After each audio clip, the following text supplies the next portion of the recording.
Minha mãe conta que eu, desde pequenininha, eu sempre fiz, eu queria ser médica. E uma coisa que eu me lembro da minha infância, acho que eu já tinha uns 9, 10 anos de idade, eu olhava a bula dos remédios, aquela época que você tinha um armário e prateleira de remédio. Ela ficava um pouco mais alta para ninguém, para criança não pegar. E aí eu sempre subia num banquinho, ia lá e fazia, sabe? Antigamente, pelo menos na minha faixa etária, a gente pegava um pedacinho de papel, escrevia o que era e colocava um durex por cima. E eu separava Sim. os remédios por indicação. E isso Entendi. Foi por longos anos, até que eu sempre estudei escola pública em Belo Horizonte. Eu sou de família simples, meu pai foi um funcionário da então CEMIG, que era a empresa de energia elétrica, e minha mãe era professora. E eu lembro que aí, como eu sempre quis fazer medicina, e eu sabia que se é difícil faculdade particular hoje, que está na casa dos seus 9 a 12 mil reais por mês, uma faculdade de medicina privada, eu sou formada há 30 anos, há 40 anos atrás era muito mais, era fora da realidade das famílias de classe média. Sim.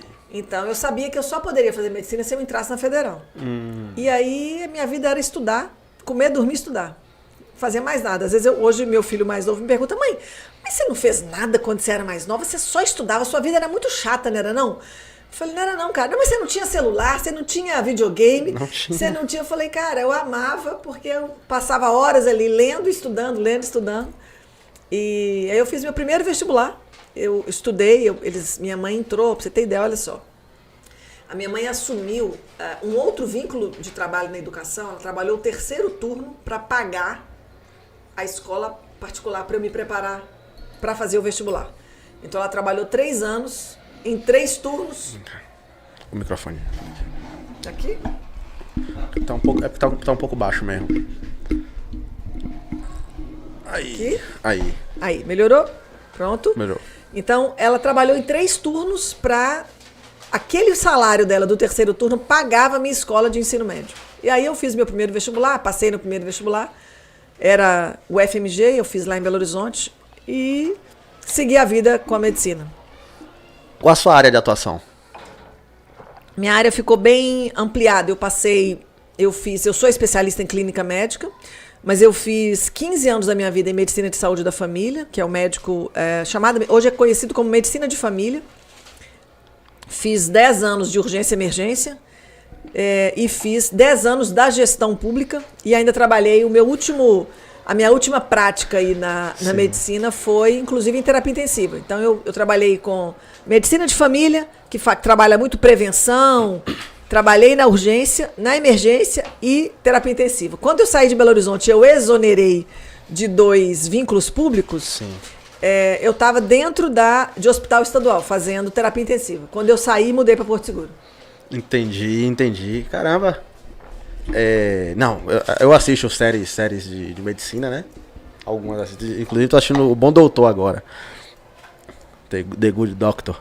Falei assim, será que é uma cirurgiã? Só pra tirar várias dúvidas, que a gente assiste essas coisas, né? Tipo, fica cheio de dúvidas. O que é isso? Acontece mesmo? Mas, enfim. E quando você começou a trabalhar na medicina, ali você já se sentiu realizada? Na verdade, o curso médico ele não prepara a gente para a prática.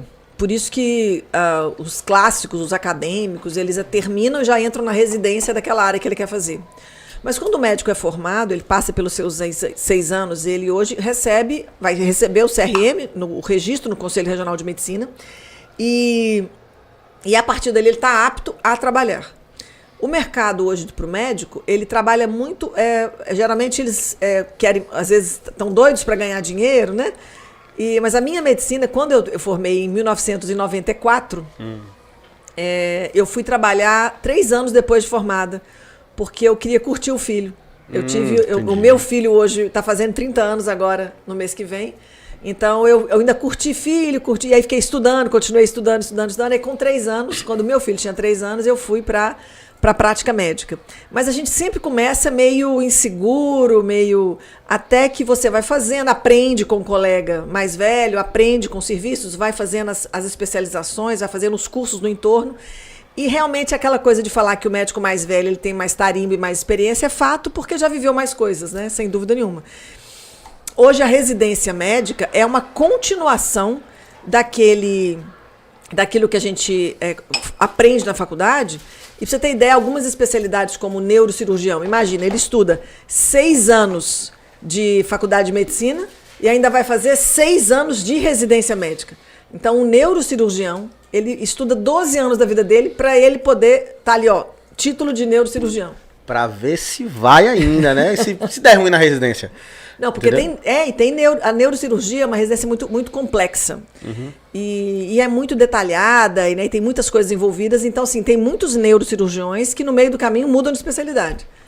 Então, quando você tem um neurocirurgião, ele estudou pelo menos 12 anos da vida dele.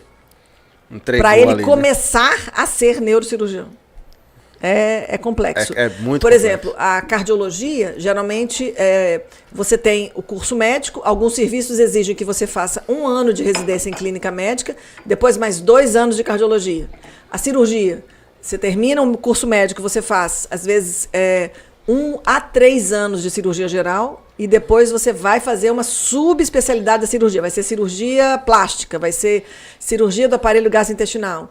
Então, hoje existe um negócio chamado RQE, que é o título de especialista que você registra, é o registro de qualificação de especialidade. Então, você obtém isso ou por residência ou por prova, mostrando competência. Então, quando você tem um médico e você sabe que ele tem RQE, você sabe que ele já estudou além da média. O meu RQE, por exemplo, é em clínica médica. Sim. Eu tenho o meu título e o meu RQE, que é o meu registro de qualificação de especialidade, é em clínica médica, que hoje a sociedade brasileira reconhece como uma especialidade. Entendi. Porque não é um médico de fragmento, né? O clínico acaba cuidando de um pouco de tudo. Então, tem muita gente hoje que procura o clínico muito porque vai no neurologista, o neurologista manda fazer isso. Aí, se ele tem um problema cardíaco, ele fala, não é comigo, você vai no cardio.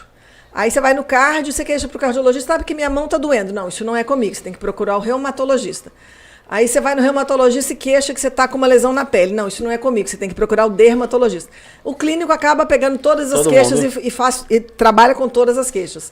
Se ele não consegue resolver aquele problema, aí ele manda para a especialidade. Isso, então, o filtro. É o grande filtro, o clínico, no caso. Então, o clínico acaba, a gente consegue ser mais abrangente no resolvendo o problema das pessoas. E é o que acontece com o médico da terapia intensiva.